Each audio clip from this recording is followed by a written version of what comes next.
Good morning, everyone. As you can see, today's the first day I didn't wake up on time. Woke up to the alarm this morning, shut it off. We had a good buck on trail camera last night coming into the property. Didn't see him going out, so we're gonna get in there for the midday here. It's 9:30 right now. That big one walked out at 10:30 yesterday, so I'm gonna try to sneak in as quietly as I can. We're gonna sit in the blind for a couple hours. And then it's Thanksgiving here at the Lindsley household, and we're doing it late, so it's not actually Thanksgiving Day. But happy Thanksgiving. I hope you guys enjoyed your time with your family. Hope you had a safe and fun holiday. So anyway, let's get to hunting, shall we?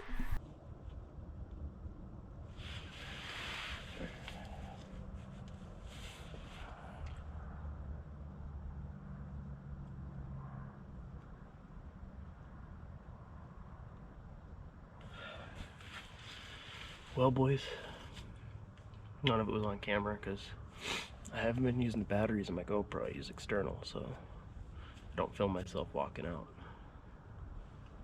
I spooked up a big one, and I gave him a haircut. Shot him, and gave him gave him a little shave. All I found was fur. There was not a single drop of blood.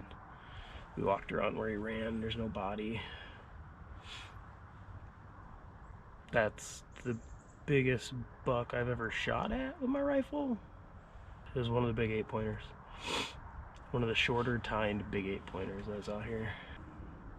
If that would have been one of the giant bucks, I'd have been sprinting after him, firing my gun like a spaghetti western. It'd have been terrible. You know, this pill would be a lot easier to swallow if it wasn't my fault. If I would have just woken up and went out to the stand, he'd be dead because he was laying the doe right in front of the stand.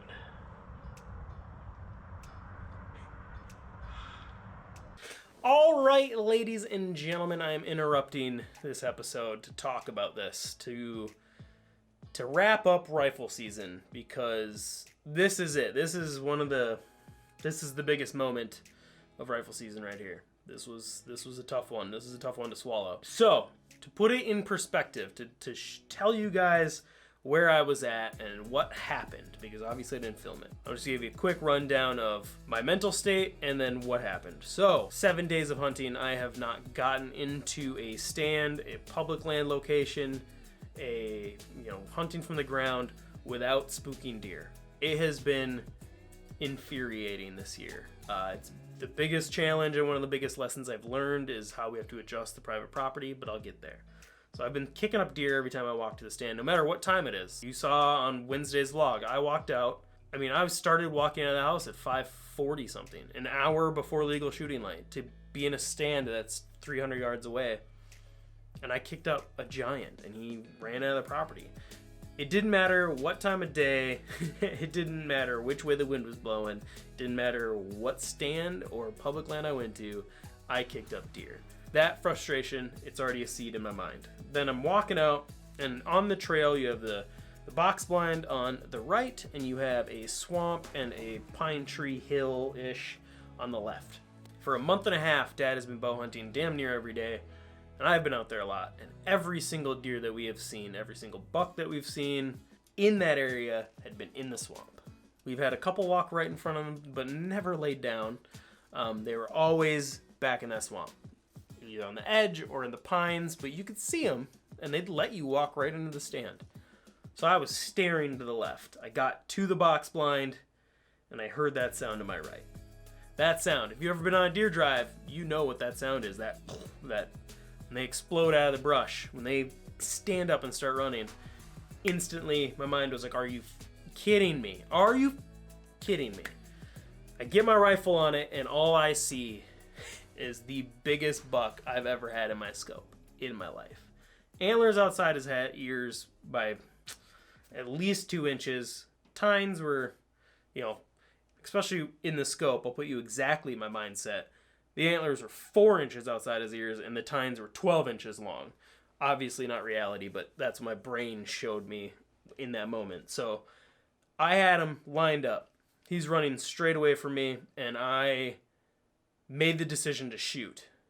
I gave him 3 bounds, and he didn't turn left or right, because that's what I was hoping for, was a turn left to give him one broadside. And he didn't, so I took the shot. I gave him a couple seconds. He's probably 2 more bounds away before I would never see him again.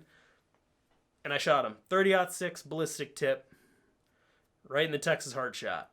That was my mindset. When that deer was in my scope, it was all of the frustration of 7 days of hunting, not seeing a single set of antlers, scaring deer every time, and going, you're not getting away, giving them one. Go over to the spot, a little bit of fur, 0 blood. I followed exactly where he went for a good 50 yards, it was probably a 100-yard circle total, and found not a single sign of blood.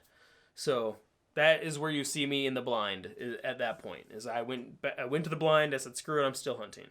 But it was still just gut-wrenching to be like, just had that chance. If I would have just been looking to the right, maybe I would have just saw him standing there or laying there, which is a completely different story. We're standing here holding the antlers instead, but it is what it is. I contacted 6 people with dogs that track. I went to the website, UnitedBloodTrackers.org, found people in my area, contacted a few of them. They're all booked up, so they couldn't come out. A couple of buddies that I know, they couldn't come out. They were busy working or doing whatever, so I don't know what else to say. So I'm just going to leave it at that. And I'm going to move on to the next part of what I want to talk about. So the rest of what I want to talk about is what we learned, because oh my god, we have learned so much about the private property this year, and I have 3 major projects in mind to improve the huntability of it. So like I had said, we weren't able to get into the woods without scaring deer. So next year, new trails and breaking up sight lines will be one of our first projects. I'll be using, I'm going to attempt to frost seed some switchgrass. I've never done that before, so we'll see how that goes, to block some of these trails from being able to see across or see from a long distance. And then we're going to add a lot more trails, so no matter which way the wind's blowing or coming from, we can get around to where we want to go to get to those stands. That was the biggest problem this year, was when there was a south wind, it was really tough to get in, because no matter what, your scent was going everywhere. So being able to get all the way to the east or the west to get in and come crosswind deeper into the woods is #1 priority next year. #2 will be expanding the food plots, and with that is planting them earlier. They didn't grow very well this year because we got a really early frost. But most importantly, our west side food plot needs to get extended to the damn near the back of the property. It's gonna get extended and expanded a little bit. And I'm also, I really want to attempt to put soybeans in there, later planted soybeans, so they're green longer. And then when they brown, go out there with a lawnmower and just blow them everywhere. Just knock them down with a lawnmower and spread those beans out. I think that's a good plan. I think it'll work out in our favor, especially while they're still green.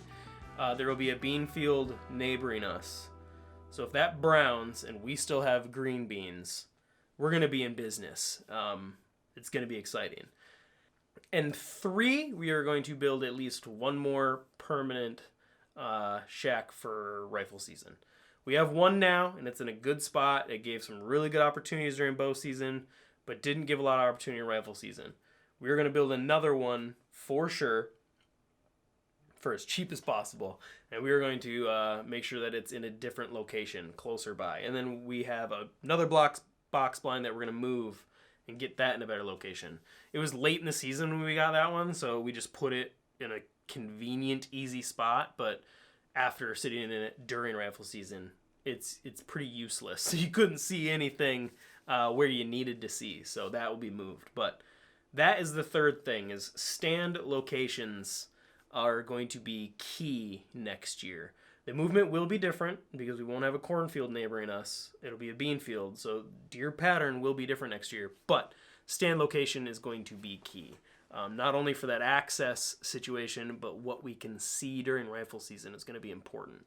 So our permanent and our box blinds, they're going to be rifle season oriented, and then we'll use our ladder stands and things for our bow season hunting. And get those in different locations, because bow season hunting is very different from rifle season hunting, and where those deer patterns are during those time frames are different. So those are the 3 projects that we will be working on next year on this property, and I am pumped for it. I am very excited.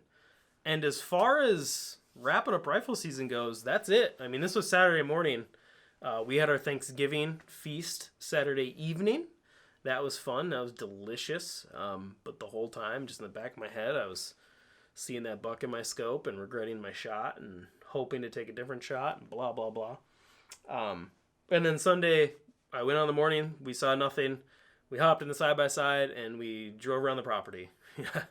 We moved cell cams, picked up tree stands, or tore down tree stands, picked up the blind, took almost all the cell cams out, readjusted and put new trail cameras out. So those have been out for a while. Look forward to a Trail Camera Tuesday to unveil all of that. We're going to do the last Trail Camera Tuesday. So if you have any photos or if you have any success photos you want to share, make sure you send them to sgtoutdoors@gmail.com. And that's it. That's all I really have left to say. It just sucks to end the season on such a sour note. Overall, this season, we were so optimistic for so long. It's just tough to be upset about it. Upset about the season. Marilyn didn't shoot her gun, Dad didn't shoot his gun, and I only got a doe. And it's all because we were so all optimistic. Because of how many deer and bucks we were having on camera, daylight, going in and just being a few minutes late. Dad spooked a giant walking in. The one day to get to the back of the stand, I spooked 3 of them myself. We were just so optimistic that a giant buck was coming that none of us wanted to shoot the first doe we saw. And it ended up being that was the only shot you would end up having all day. And then the night would come and you'd wake up the next morning and be like, all right, I won't shoot the first deer, and just rinse and repeat. Luckily, on Friday, I did that. The first doe that came by, she stopped in a wide open gap, and I just dropped her. Nice 2.5-year-old deer that's going to feed us for the summer. So anyway, I'm rambling. I just want to say thank you all so much for wanting to listen to me. I appreciate every view that I've gotten on these rifle season vlogs. I hope next year with the changes we make, I get a lot more deer on film, on camera. My priorities will be a little shifted for rifle season next year. That's my goal. Next season, I want my rifle season series to be the series that we want to watch. It has never been the case since, up to this point, because I love rifle season so much, and the excitement you get and the fun you have, that I never wanted to sacrifice my experience for filming. So next year, from what I've seen online and seen other people's videos and stuff, I want my rifle season series, my vlogs, to be the vlogs we want to watch on this channel. So I will be absolutely sacrificing my experience for filming next year. So we can look forward to next year. You guys can, because the filming is going to be better. I can, because our setups are going to be way better. And I'm just pumped for next rifle season. So if you only watch the rifle season stuff here at Sgt Outdoors, I can't wait to see your smiling faces next year. And you can look forward to it being better. I'm going to have better cameras.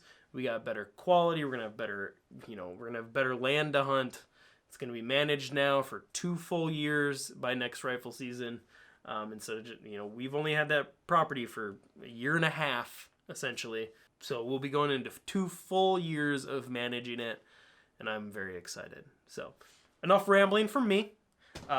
People are out walking on the lakes right now, so I need to get out and get ice fishing, get some content for you guys. The first ice video I'm hoping is going to be a great one. But with all of that said, I would just like to say one last time from the bottom of my heart, thank you all for watching. I appreciate every last one of your views. Make sure you like, share, comment, and subscribe on every video. And until next time, we'll see you on the lakes.